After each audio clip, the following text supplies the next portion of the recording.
This song is really good, actually. It is really good. It's shown a lot of cogs and clocks so far in the opening, so I don't know if it's kind of like a race against time.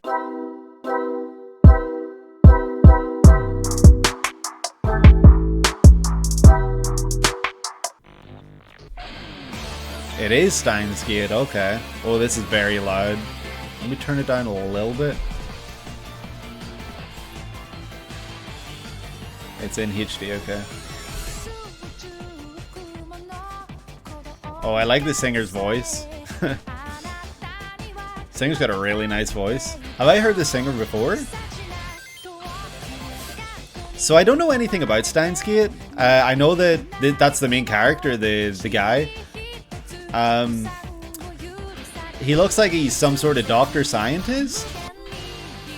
Reaching for the moon. Red-haired girl. Braid girl. They're all kind of reaching for something. There's time.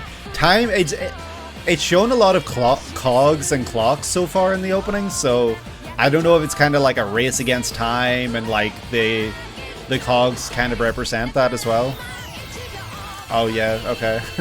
This song is really good, actually. It is really good. I don't know. Okay, a flash of a sand timer just now, so yeah, everything's very much about time here. Even when it showed her shadow, it looked like a sundial. A flower, maybe because flowers over time die. I don't know. And I'm guessing that was the cast of characters that it showed right at the end. I wonder if the order that they show up is kind of like reminiscent of the order that they kind of join the party. I don't know what they call it in this. I don't know if it's even a party or it's just like, I don't know. But I think the positioning of the characters is very interesting. You know, we get 1, 2, 3 characters facing right, and 1, 2, 3, 4, 5 characters facing to the left. These two, the girl with the hat on and the scientist looking guy, they kind of always seem to have this space between them, and it was like they were trying to get to each other but they couldn't. So I wonder if maybe there's some like because we see a lot of clocks and they're facing different directions. I wonder if there's some like time issue, like there's, I don't know if there'd be time what's the word, time travel. I couldn't think of travel. I don't know if there's any kind of time travel in this anime, or if it's just like more so literally showing like their distance and they're, you know, trying to reach for each other. Time dilation, I guess. Yeah, I guess dilation is kind of more so what I'm looking for, because I don't think it's time trial. Why do I keep saying trial? Time travel, but maybe, I don't know. This is Steins Gate, animated by White Fox, who did sorry, I don't know how to pronounce that. Katanagatari, and later ReZero, and based on the visual novel. Funny enough, I did know it was a visual novel. I just didn't mention it in the while I was watching it, but that's something I did know. The song is "Hacking to the Gate" by Kanako Ito, who has went on to do the openings for 5 PB's other visual novel adaptations. Oh, okay. Yeah, this was I love the singer's voice and the instrumentation and everything. This was really, really good.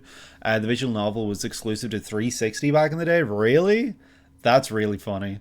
Because I feel like Microsoft hasn't really had a lot of, you know, Japanese exclusive, you know, product to put in their gaming stuff. So that's an interesting one, that the visual novel is exclusive to 360. But this opening, I thought it was very fun.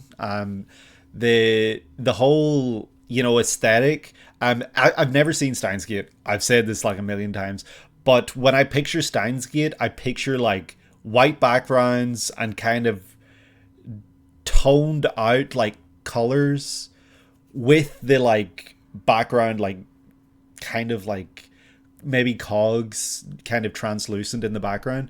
Like maybe that's just the poster or something, but I feel like Steins Gate probably is a very very toned down color in terms of color, how it looks.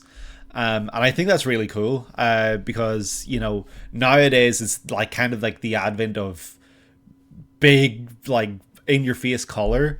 And when I was checking out the 2000s anime, everything was very toned down. Everything was very like dull, dark, earthy, and gritty. Whereas I feel like this is kind of like an in between. So that's really cool to see that like 2010s transitionary period, if that makes sense, between like the 2000s and 2020s. That was back when Microsoft was after Japanese exclusive Blue Dragon Lost Odyssey as other examples. Lost Odyssey, sorry. This is 2011, so the 2000s is still close by. Okay, yeah, that makes sense. But it does still feel like a kind of it didn't feel as dark, I guess. Like, granted, when I was checking out the 2000s video, there was colors by Flow, you know, Kogias and Sorairo Days. I don't know who the artist was. I can't remember. From Gurren Lagann. So obviously, you know, there were very colorful openings in there as well. But my point being that most of the 2000s openings were very dark and very gritty. And this kind of felt like it's kind of close, but it's moving, if that makes sense. Like the dial is moving, you know, Steins Gate, the sundial. Let me see if I can skim through this, see if I see anything else. Yeah, I like that there's a lot of like almost a spotlight at times on certain characters. I didn't really read the lyrics. Even locked in the past and lamenting the future. Okay, that's about time. It's inevitability that you won't forgive. Miscalculating one speck of dust. The dreams that stretch out forever in the future we imagine. Okay, so I'm guessing there is some like time dilation here. Time is kind of fluid, and they're kind of messing with that. I don't know if like a loved one or something was lost in the past, or something like that, because you know these two characters are always like they're showing a lot together, and you know, just to kind of make that even more obvious, you know, there's a line between them. There's a literal line between them, and they're on opposite sides. I think it's really cool when like they use lines in openings or for imagery in general, because it's a really, like, people might not pay attention to it, but it's, for people who notice it, it's kind of like a really obvious and cool like way to kind of interpret what they're trying to show us. So like they're literally trying to show us that they're on opposite sides of some sort of line, and I'm guessing that line is like time related. But yeah, this is a really good one. Glad we checked this out. And Steins Gate's a series that I know I need to check out. It's very highly rated, and it's something I would probably enjoy, but that's saying that as someone who knows nothing about it. So if you want me to check it out, you know, let me know. I'll maybe check it out in the future. I've been saying that a lot for stuff, but we'll see.